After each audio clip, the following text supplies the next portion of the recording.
Thank you for joining us today for the Strategy and Communication Services Committee meeting. On this committee is myself, Councillor Thiessen, Councillor Bosch, and Mayor Clayton. And we have no delegations. We've got one report, and that's the service area update. And Ms. McCracken, can you go ahead with that, please? Thank you, Chair. For the service area update today, I'll start with intergovernmental affairs.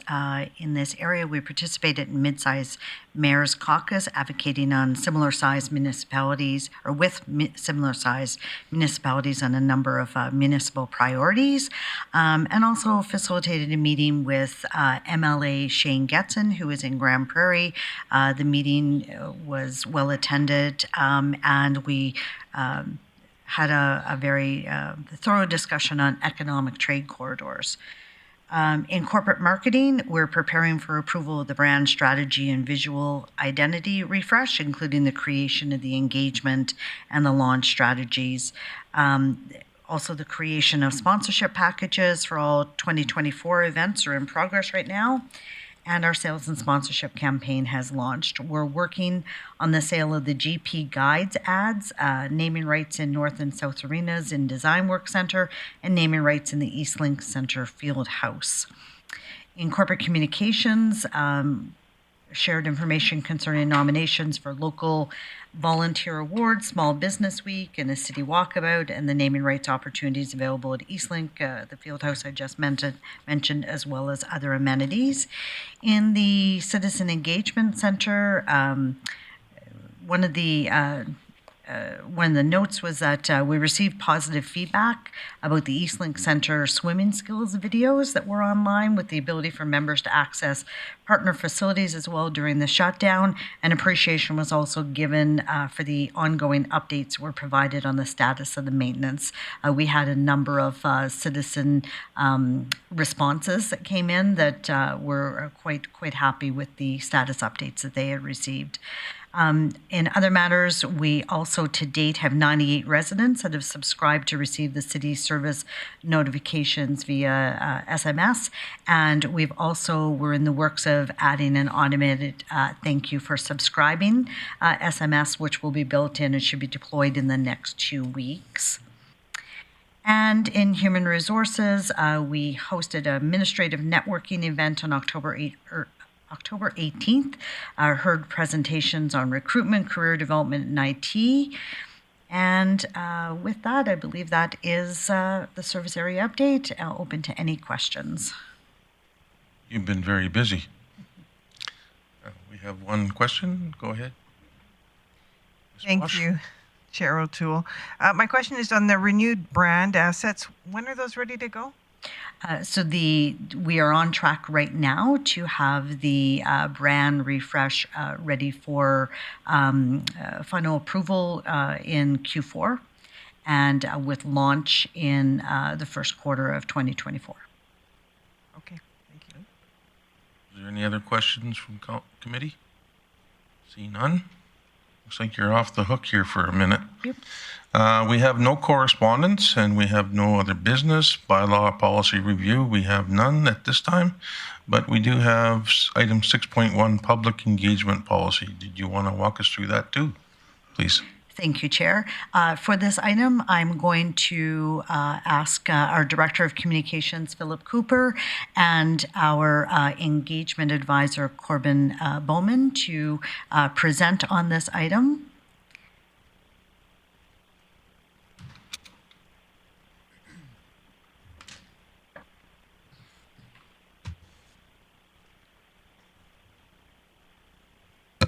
Whenever you're ready, you can take over the mics. All right. Can everybody hear me? All right. Good morning, Council. The report package before you contains 3 parts. The updated Council Policy 128 titled Public Engagement, which is intended to replace the similar 2013 policy titled Community Engagement, Citizen Engagement, I apologize. The new Council procedure titled Managing Disruptive Behavior, and the new Public Engagement Framework document. Starting with the updated Council Policy for Public Engagement, this update is a result of the city's practice of reviewing its policies With 10 years passing since the original policy was created in 2013, the following changes were made. Indigenous terms were added. Language that reflects inclusiveness and equity was included.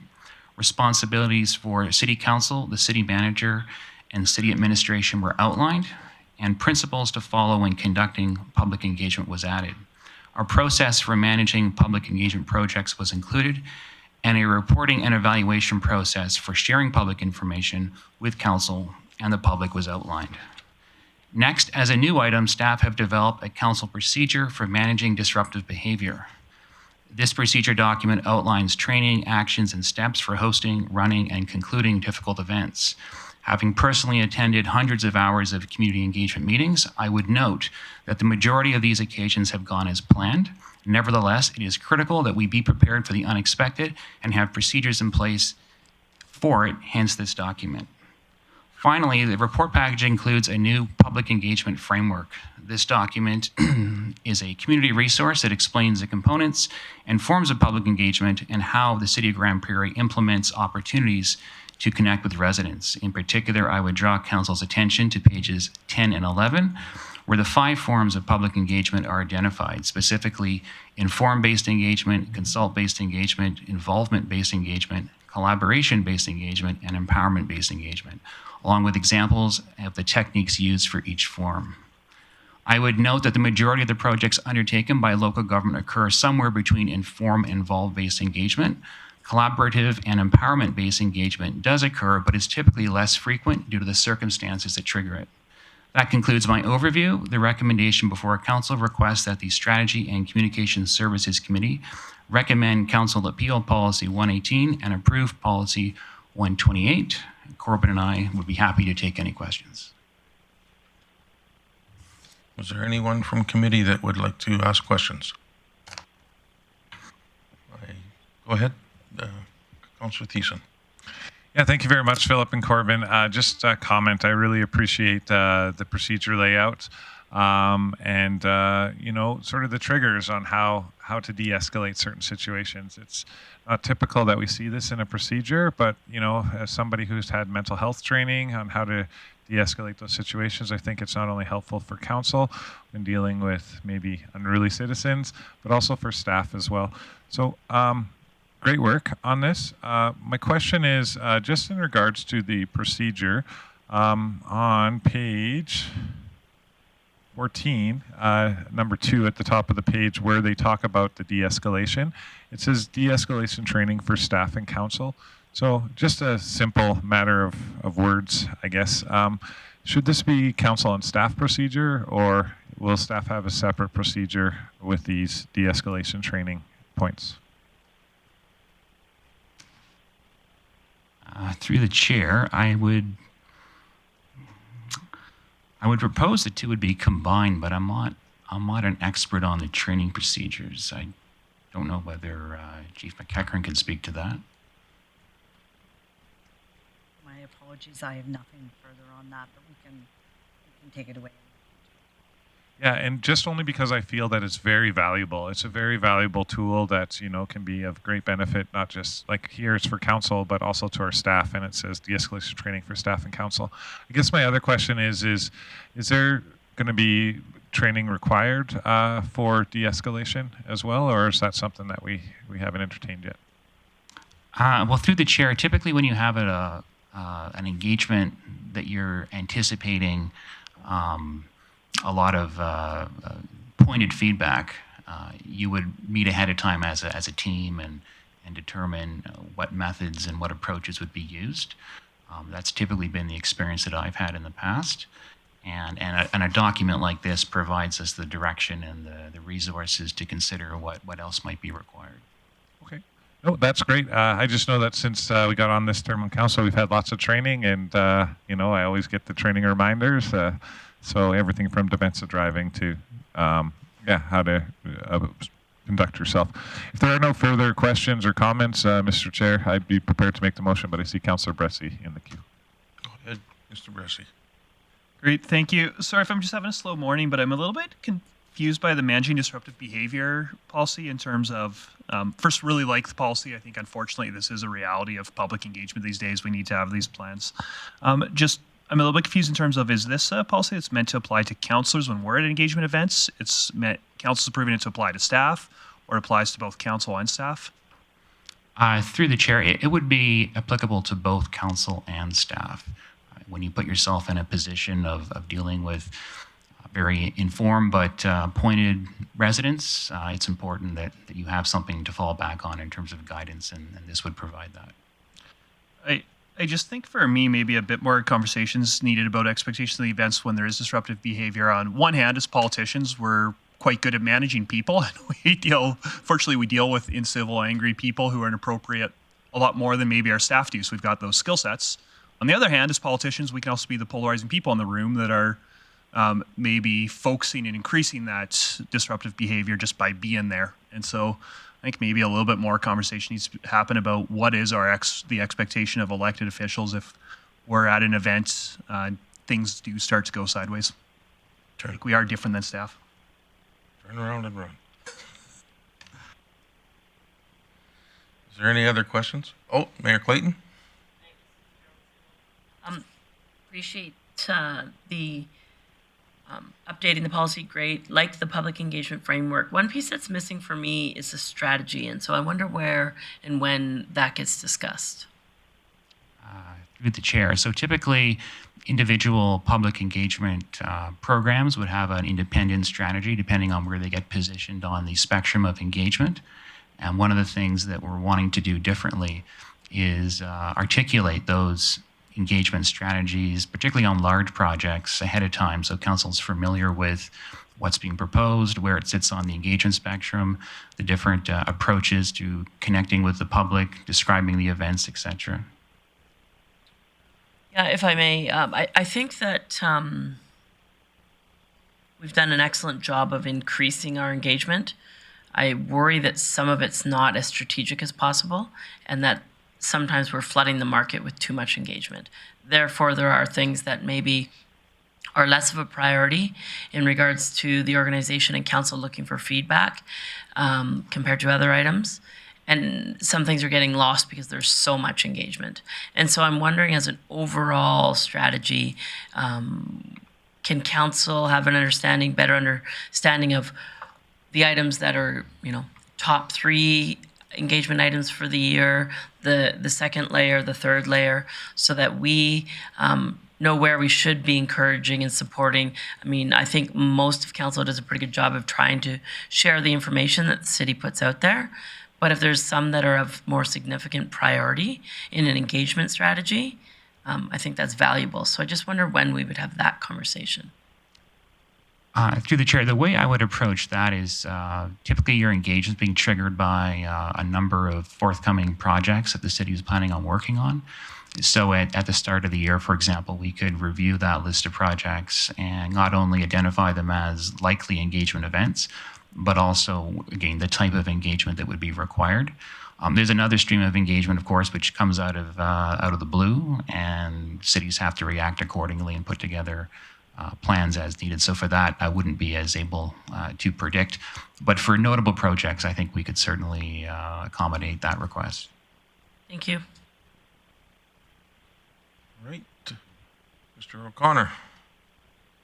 Yes, thank you very much. I think there's a piece missing for me here, having taken part in a public engagement where we were bombarded with some people that were not respectful to our staff.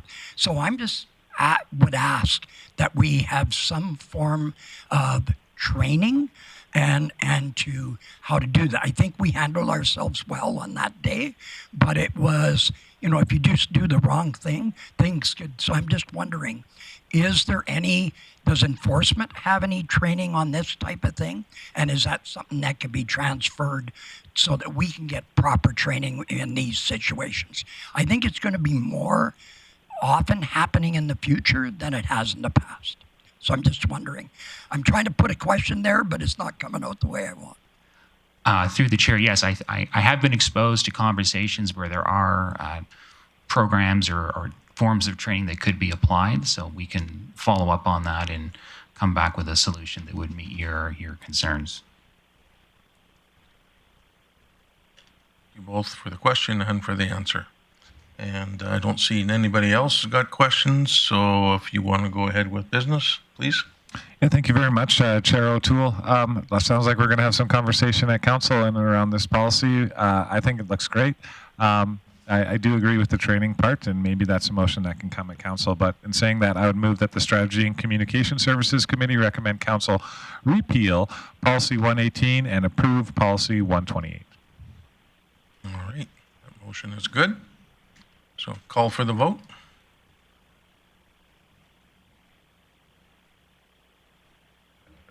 Councillor Bosch in favor. And that passes unanimously. Thank you very much. Excellent report. Thanks for answering the questions. And we'll see you again at another meeting soon. We have item 7, the outstanding items list. Ms. McCracken. Thank you, Chair. So 1286 is the item that was just presented. So I would ask that that one be removed with the caveat that we will also circulate to council the list of 2024 engagement opportunities for the strategy around that. Thank you. Looking for a motion. I'll do it. Thanks. Go ahead, Wendy. I move committee receive the outstanding items list as amended for information. Excellent. And questions on that? So we'll go ahead. We'll vote on that. Councillor Bosch in favor. Just Chair O'Toole, if I could. Question for Chief McEachran. As initially this outstanding items list was pretty clear that it was looking for strategies. This was procedure and policy. I'm wondering, based on Director of Communications comments of strategies coming back for discussion, if it'd be appropriate to have a motion on your outstanding items list, or you'll just bring it back as Chief Cooper had mentioned. Our intent would be to just bring it back. Okay, Yeah. thank you. And with that, I call this meeting over, and the meeting of the Strategy and Communication Services Committee is done. Thank you.